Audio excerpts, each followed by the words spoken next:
Here's the 1-2. Jankowski to Schumann. And the ground ball will end things.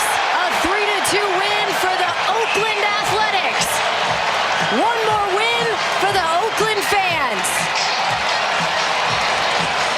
Welcome back to our series of 30 teams in 30 days, where I give us a different team to preview each day as we count down to opening day. We are 25 days away from first pitch, and today we're talking about the Athletics.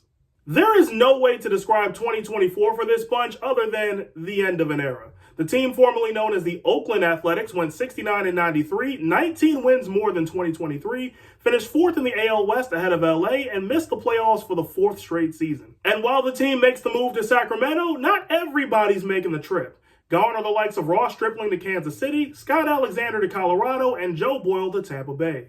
But believe it or not, ladies and gentlemen, the A's actually made some moves. They picked up Luis Severino from New York, Gio Urshela from Atlanta, and Jose Leclerc from Texas.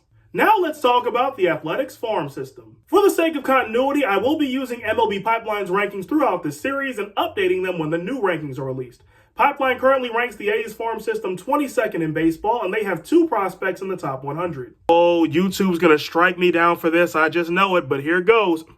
Nick Kurtz at 38, and their top prospect Jacob Wilson comes in at 31. And as the nice little finisher, the A's have the 11th pick in the MLB draft.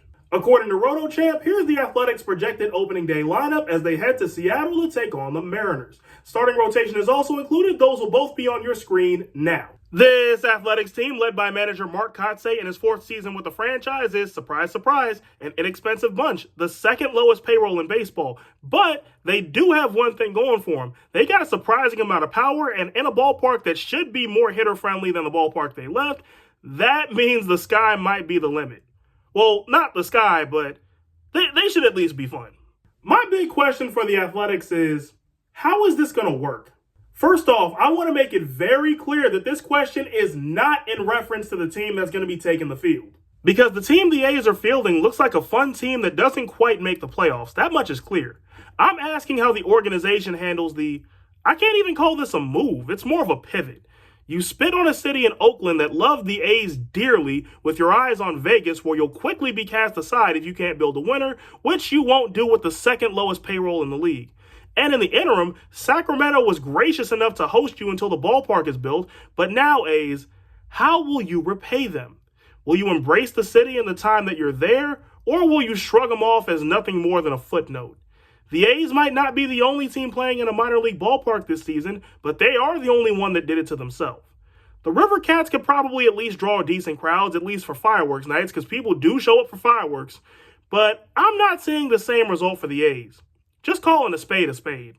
My Athletics hot take is the A's trade Brent Rooker. Vegas sets the Athletics win line at 71.5, and weirdly enough, I'm actually going to take the over here. So where are all my A's fans at? Sound off in the comments. And for everybody else, if I haven't gotten to your team yet, don't worry, I will get to them.